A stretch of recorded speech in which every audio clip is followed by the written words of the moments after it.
Welcome back, ladies and gentlemen. C4-6. Can you believe it? This is the last glue-in of the first half of calculus, AP Calculus. We're halfway done with this material. Can't believe it.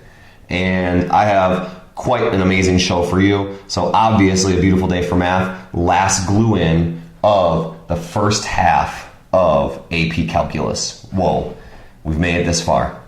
So kind of putting things together today and more story problems. And at first these problems seem extremely complicated, maybe because they are, but there's a lot of things to consider. So first off, number one says, assume that the radius r and height of a cone are differentiable functions of t, and let v be the volume of a cone. So we have to imagine we have a cone, and the radius and the height are changing. So we have a cone, and the radius of the cone is changing, the height of the cone is changing as a function of time.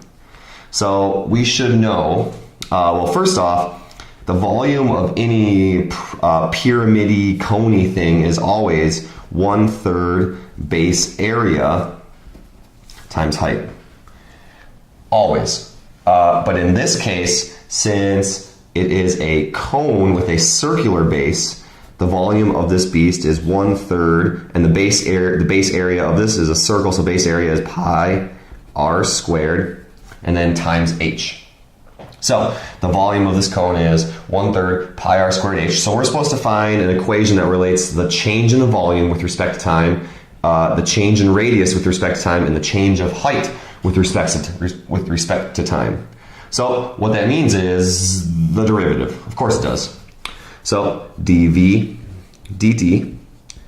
So now in these problems we have r and h. We're going to keep these variables there. We have r and h, and those are both variables that represent little mini functions that are changing with respect to time. So in this case, since we're going to take the derivative of this, we have a product rule going on here. And we have this nasty nugget right here, 1/3 pi r squared. And it's important to notice that that r is the inside function and the outside function is the squaring function. So if we take the derivative of that first chunk first, it's 1/3 pi. The 2 drops down, leave the r alone, subtract 1 from the exponent, and then out pops the inside function, dr dt, and then leave the h alone. Plus, now we're going to leave that first chunk alone, 1/3 pi r squared, and then take the derivative of the second chunk, dh dt. And we have already completed our first task. So find an equation that relates the change in volume with respect to time, the change in radius with respect to time, and the change of height with respect to time. Boom. That is what that does. And I guess I could mini clean this up a little bit, but nothing really is going to happen here. So let's see, that would be 2/3 pi r dr dt h plus 1/3 pi r squared dh dt. Nothing really fancy schmancy happens there. Boom. So that's an equation that relates those 3 differentials. Boom. Page 1. Done. So these next few problems seem extremely complicated, maybe because they are, but there's just a lot of information to consider. So let's see, a hot air balloon. Drinking some tea. So a hot air balloon rising straight up from a level field is tracked by a rangefinder 500 feet from the liftoff point. So with all of these, pretty crucial to draw a picture to figure out what the heck's going on here. So a hot air balloon rising straight up from a rangefinder. So we'll pretend like we're the rangefinder here at the origin, and the hot air balloon is 500 feet away. And that hot air balloon is going up. And let's see if I can attempt to draw a hot air balloon. There's a little basket. Sure, that'll work. 500 lip point. At the moment, the rangefinder's elevation angle is pi over 4. So, oh, of course. with all these problems, there's some sort of geometric, mathematical shape being represented here. So in this case, we have a right triangle with the angle there.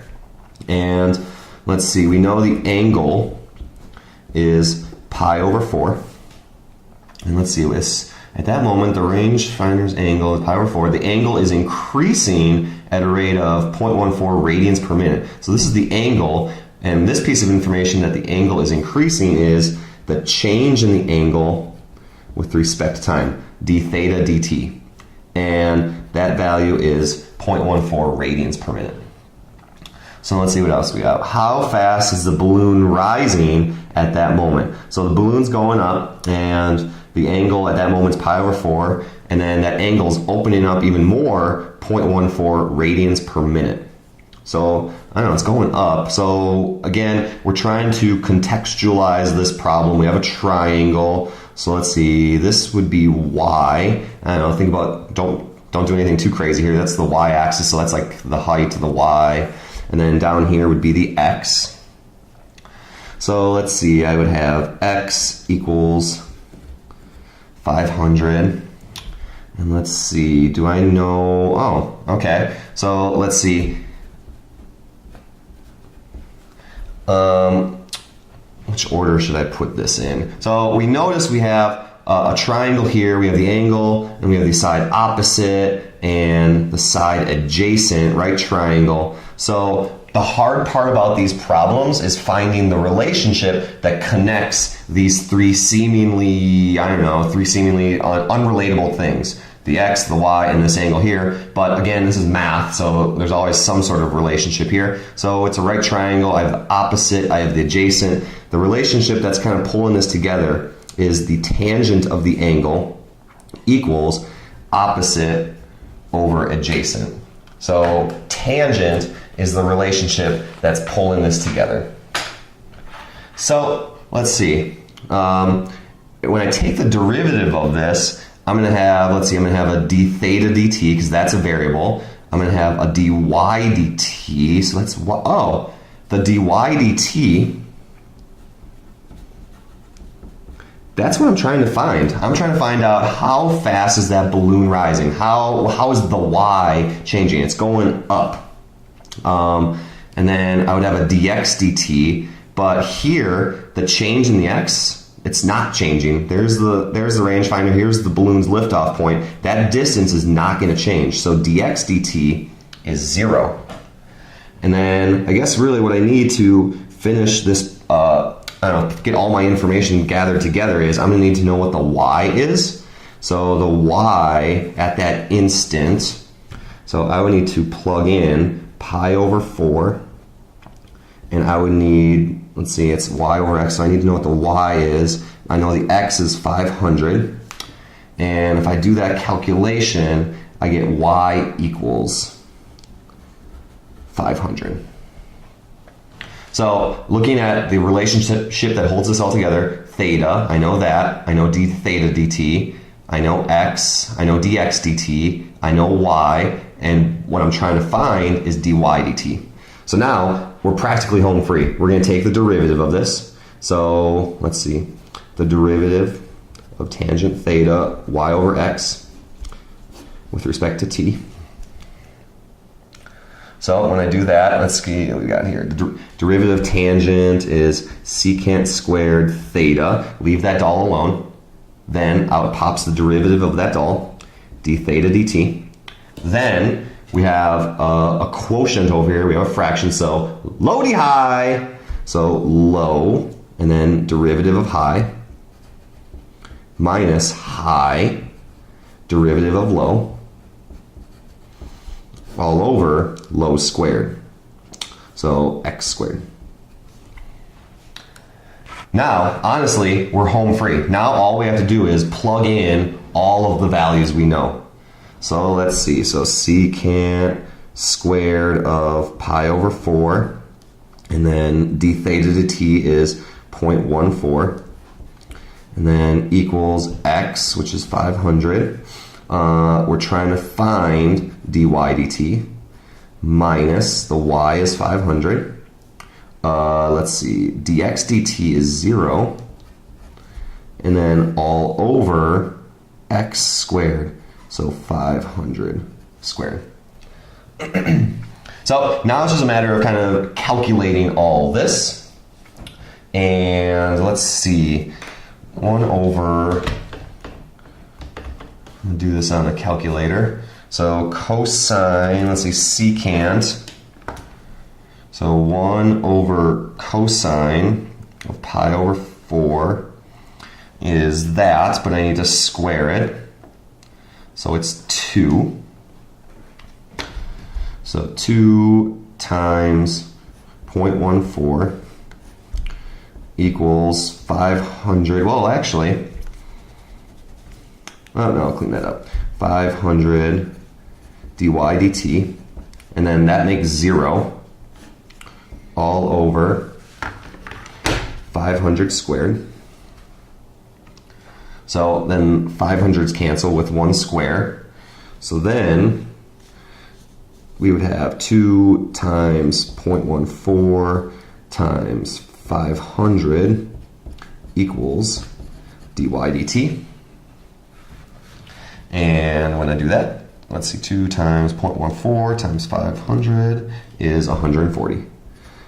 So dy dt equals 140. So what that means is the change in y is 140. So that means the change in y here is increasing by 140. And then now this is a story problem, so we have units. So feet. Now look at how the fraction is dy. So the y is the distance from the liftoff point. So the change in y, 140 feet. And then the time is minute. So this fraction, your differential here, dy over dt, tells you what your units is. Feet per minute. So that balloon is going up 140 feet per minute. Lovely. Page 3.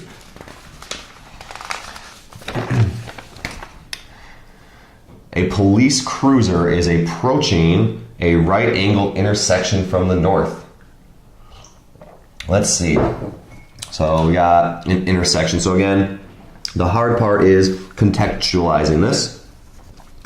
So always we're trying to kind of overlay the problem over an XY coordinate plane. So let's see, we have a police cruiser approaching a right-angled intersection from the north, and it's chasing a speeding car that has turned the corner. So here's the corner, and is now moving straight east. So here's the cruiser. So police is up there, and it's heading that way. And then, and it's chasing a speeding car that has turned the corner and is heading due east. So there's the punk driving away, and it's going this way.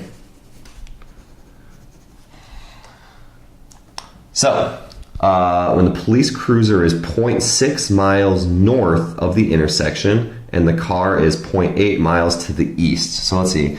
Oh, all right. So again, always it's connecting these points and trying to create a relationship. So again, we have a right triangle. And let's see, that will be y, and that'll be x. So, because that's the y-axis, I know that's x-axis. Don't do anything too crazy here. So when the police cruiser is 0.6 miles north, so that means y is 0.6, and then the car is 0.8 miles to the east. That means x equals 0.8. The police determined with radar that the distance between them and the car is increasing at 20 miles per hour. So let's see, the distance between them is 20 miles per hour.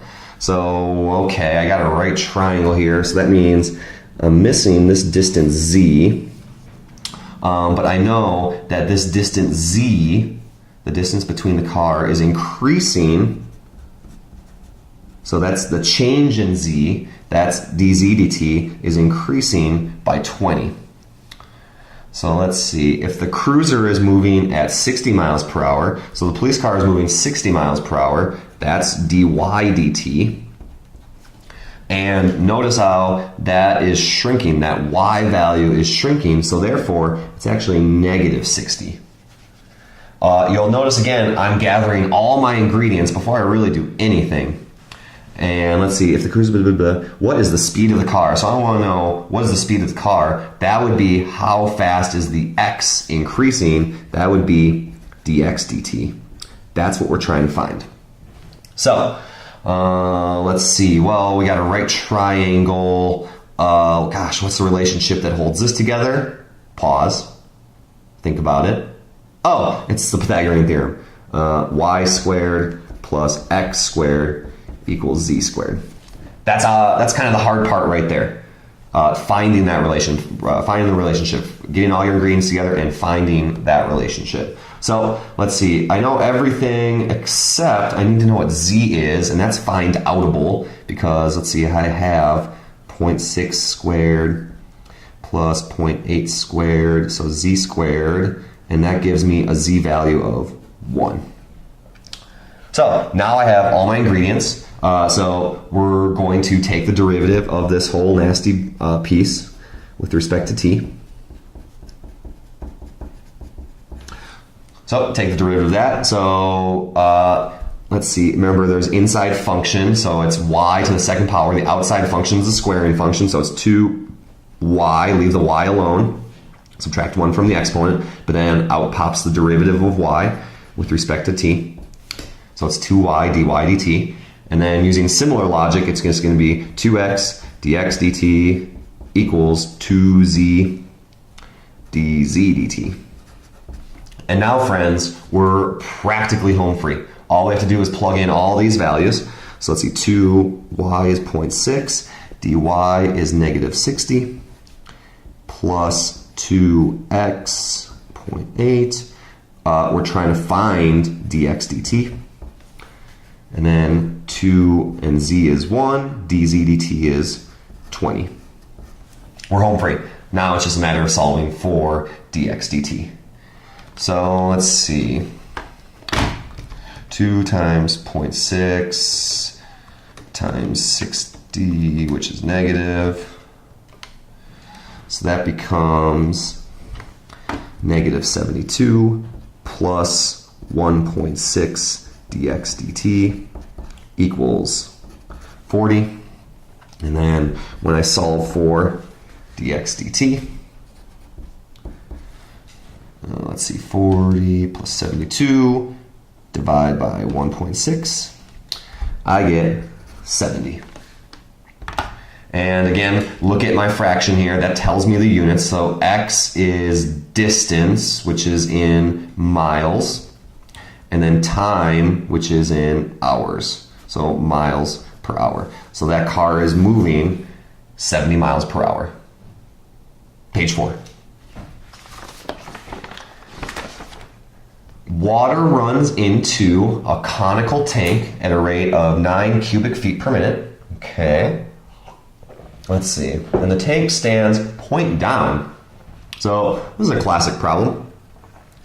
So got a cone and we're putting water in there and the tank is point down and it says water runs into the tank at 9 cubic feet per minute. So that, my friends, is, let's see, we're talking, I guess we're talking volume. And again, we're talking a cone. So let's see, we know from problem 1, the volume of a cone is 1/3 pi r squared h. And let's see, water's running in there. So we got water in there.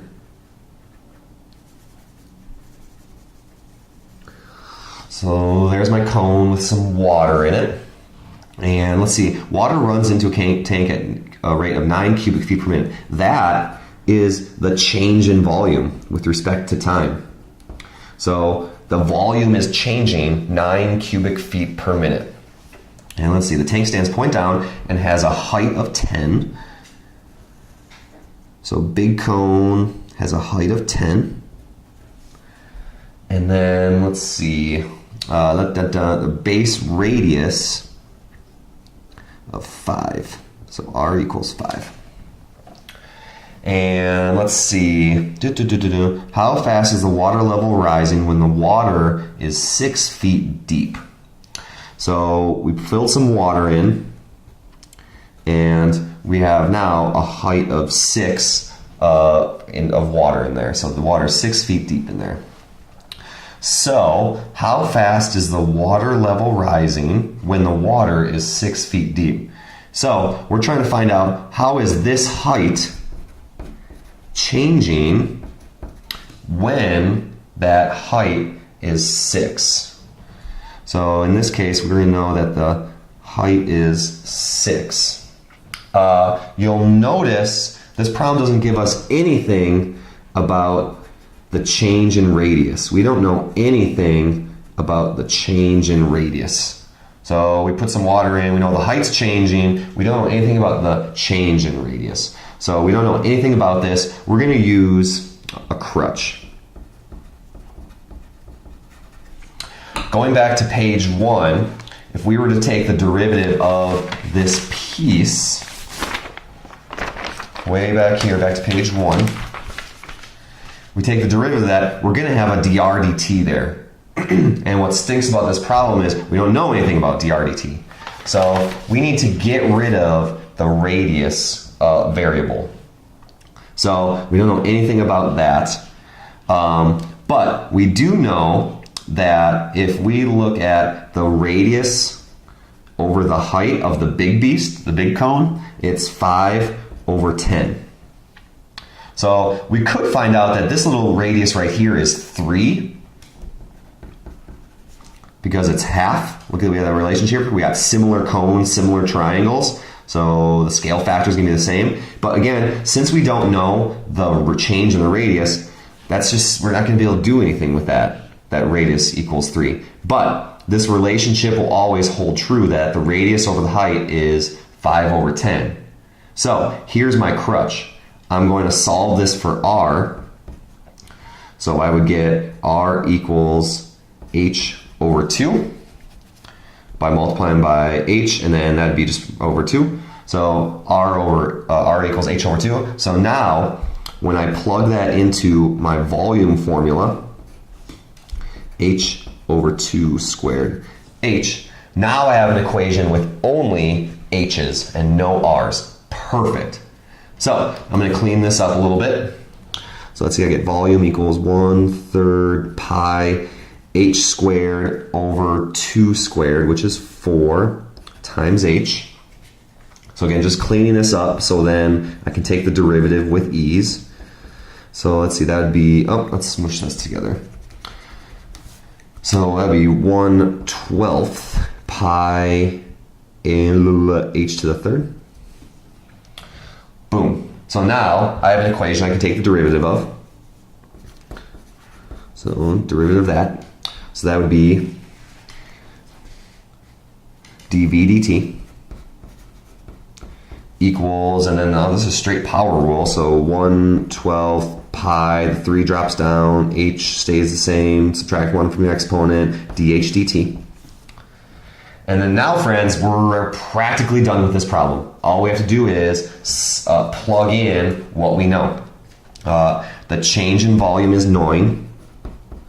1/12 pi 3, h is 6 squared, dh dt. And then now it's just a matter of simplifying this. So let's say 9, 36 times 3. Let's see, 36 times 3 divided by 12. Oh, it's 9. So this is 9 pi dh dt. So then, really, dh dt is 1/pi. So the change in height with respect to time is 1/pi. Again, look at the differential to get your units. So h is in feet and time is in minutes. So it is that right there. So the change in height is 1/pi feet per minute. Ladies and gentlemen, we have just completed the first half of AP Calculus. Enjoy.